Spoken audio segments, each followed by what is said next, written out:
Kamusta mga ka-toolbox? Welcome back dito sa channel.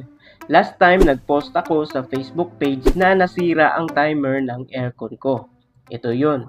Naisip ko na imbes palitan ng parehong klase ng timer, bakit hindi ko na lang i-upgrade doon sa medyo high-tech ang datingan? Mas marami kasi ang advantage ng timer na ito. At dahil doon ay gagawa tayo ngayon ng DIY project. Gagawa tayo ng online timer o scheduler switch para sa aircon na ito. Makakatulong ito para hassle-free na ang ating pag-switch on at pag-switch off ng ating mga aircon dahil pwede itong kontrolin online sa pamamagitan ng ating mga cellphone. At sa project na ito ay gagamit tayo ng magnetic contactor para safe itong gamitin sa mga water pumps, sprayer ng gardens, water heater or coolers, mga malalaking floodlights at iba pang malalaking appliances.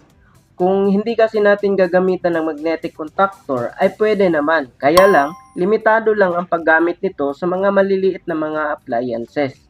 Maaring magamit sa medyo malalaking appliances pero hindi ganun ka-safe itong gamitin sa mga yon.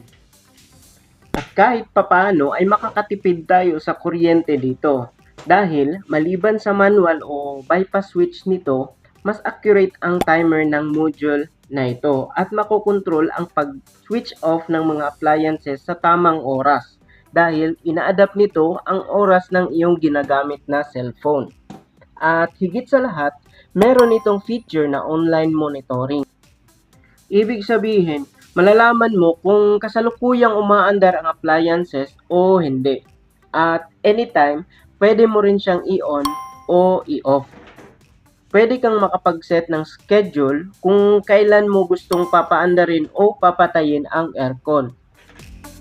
Ngayon ay simulan na natin gawin ang ating project.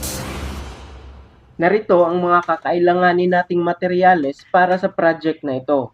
By the way, ang mga link ng mga materialis na ito ay ilalagay ko na lang sa description. So, una ay ang bida sa project na ito, itong timer switch module.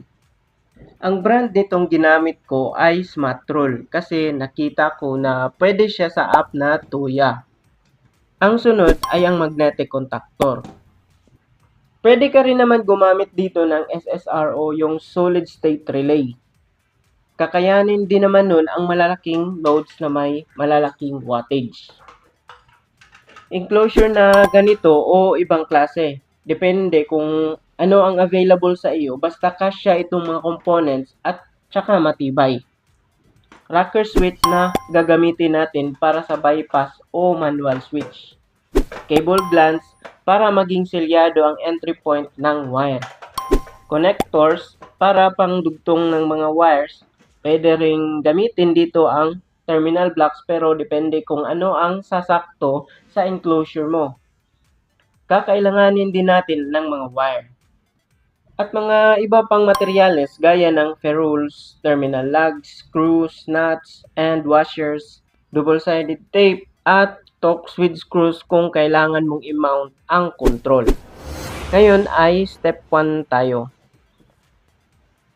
So, aralin at planuhin muna natin ang arrangement ng mga components, gaya ng posisyon ng magnetic contactor at timer switch module, pati na ang entry point ng wires. So, step 2, ang enclosure modification. Ngayon, kapag nakuha na natin ang mga posisyon at pwesto ay simulan na natin ang pagbubutas at modification.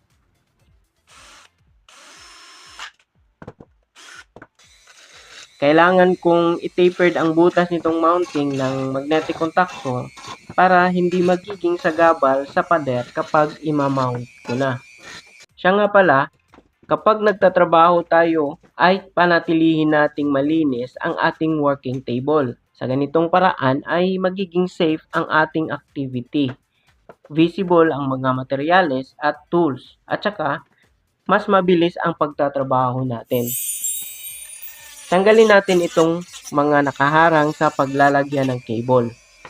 So, sa part na ito ay nakita ko na medyo kulang sa space kung gagamit tayo ng terminal block. Kaya mas okay na yung connector na lang ang gagamitin. Ngayon ay bubutasan natin ang paglalagyan ng mga cable gland. Itong cable gland sa itaas pala ay ang papasukan ng supply wire ng controller. At itong cable gland naman sa ibaba ay ang para sa wire papuntang aircon mismo. Ngayon ay bubutasan naman natin itong opening sa itaas para dito natin ilalagay ang manual o bypass switch.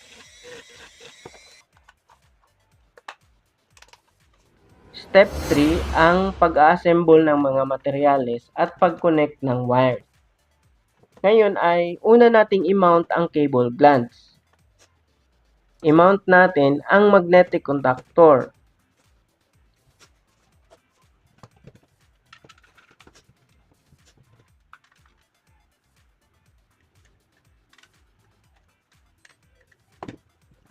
I-mount din natin ang bypass switch at ang mga wires nito. Ngayon, sa mga wiring, dito natin magagamit ang mga ferrules. Ito ay para mas malinis tingnan ang ating project at saka mas mabilis itong may kabit sa timer switch module. Siya nga pala, dalawang klase ng size ng wire ang kakailanganin natin dito. Yung sa mga control circuit ay pwede na ang 18 gauge.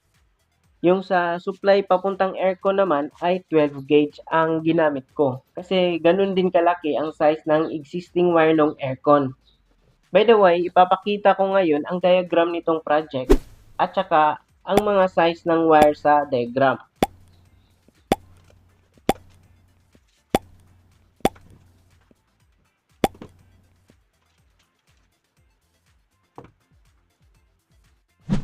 Sunod na ikabit natin ay ang wiring ng line 1 na supply. Sunod ay ang line 2 na supply din.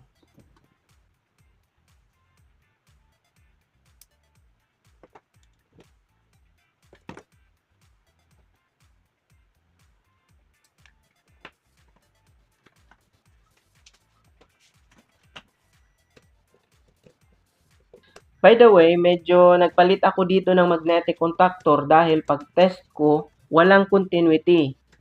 Sekanan lang kasi itong magnetic contactor na nabili ko sa Electrima Japan Surplus sa Shopee. Pero okay pa naman ito. Kailangan lang linisan ang mga contact. By the way, kung gusto nyo dyan bumili ng ganito sa kanila, ay ilalagay ko na lang sa description ang link ng store nila. So, balik tayo sa pagko-connect ng mga wiring. Sundan nyo lang ang diagram natin sa pagko-connect ng wire. Madali lang naman.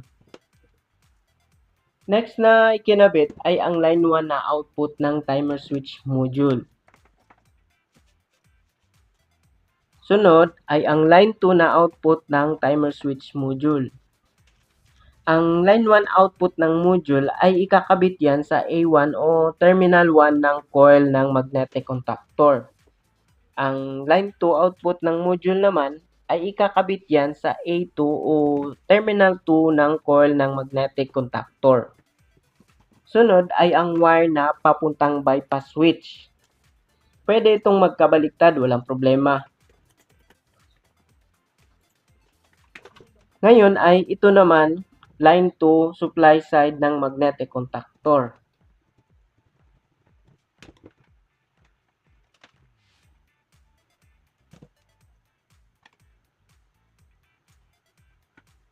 Tapos ay ito namang line 1 supply side ng magnetic contactor. Papuntang line 1 din ng connector.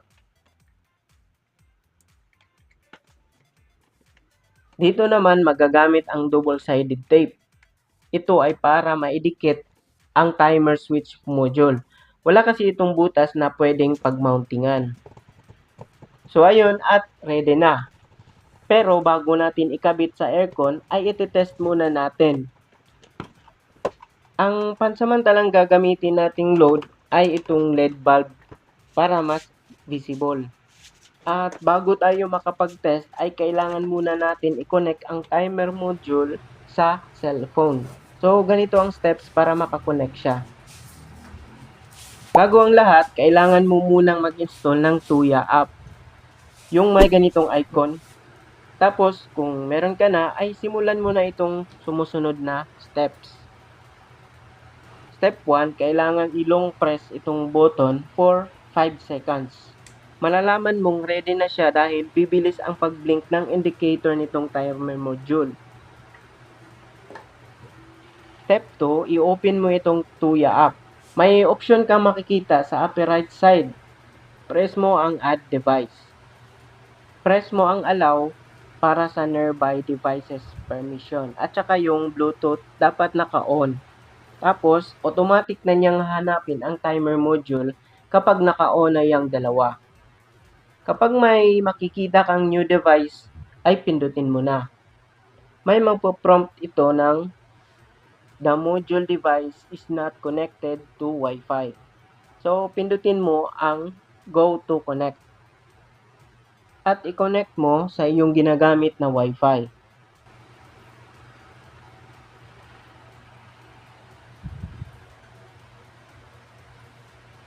Kapag nakakonect na, bumalik sa app.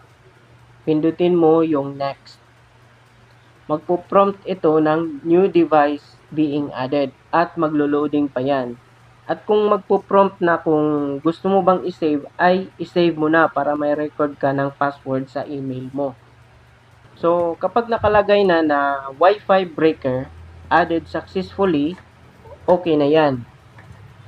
Ngayon ay subukan natin. Dito ay gumagana siya pero yung busted lamp pala ang naisalpak ko.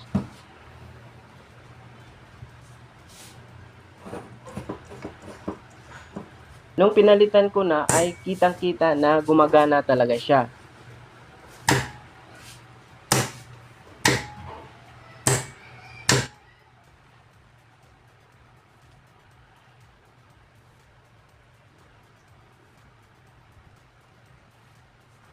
Tinry ko ding i-test ang schedule function niya at in-schedule ko siyang mag-switch on sa 11:56.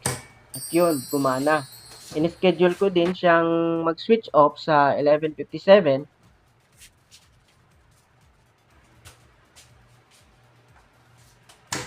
At yun, gumana din. So, tinry ko ding schedule siya kahit hindi naka-open ang app. At gumana din. Pati nung nakalock ang cellphone, ay gumana din. So, okay ang nabili nating module. Tinesting ko din ang bypass switch niya at okay din. Kaya, in-install na natin sa aircon. By the way, every time na magpa-finalize tayo ng mga project, ay make sure natin na nasa tamang higpit ang lahat ng terminals at saka yung mounting. Para sure na hindi tayo magkakaproblema at magpapaulit-ulit sa pagbaklas at pagbalik. So ngayon ay install time na. Siya nga pala, wala tayong cameraman kaya hindi natin naitutok ang camera sa ginagawa ko. Kaya dito nyo na lang tingnan sa diagram ang connection ng wiring mula sa supply, pati na rin ang linyang papuntang aircon. So, ang ginawa ko sa wire ng aircon dito ay pinutol ko lang yung line 1 at line 2.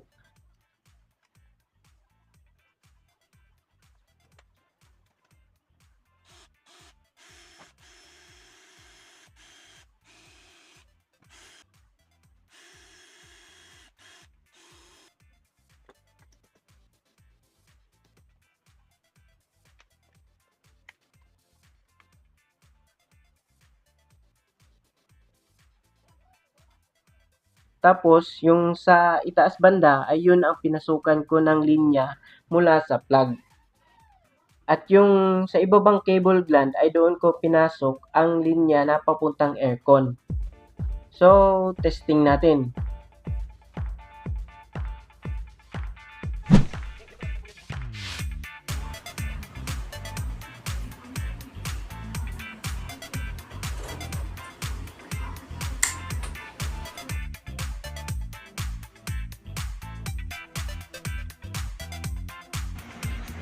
At ayan, naka-toolbox, may sarili na tayong aircon timer switch ngayon.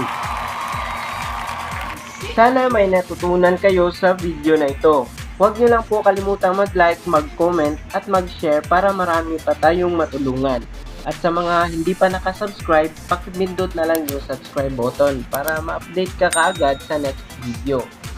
So, ito pa rin si Engineer Popoy ng Electrical Toolbox PH. Dapat hindi lang tools ang laman ng toolbox natin. Dapat may laman din itong kaalamang pang-electrical. Salamat!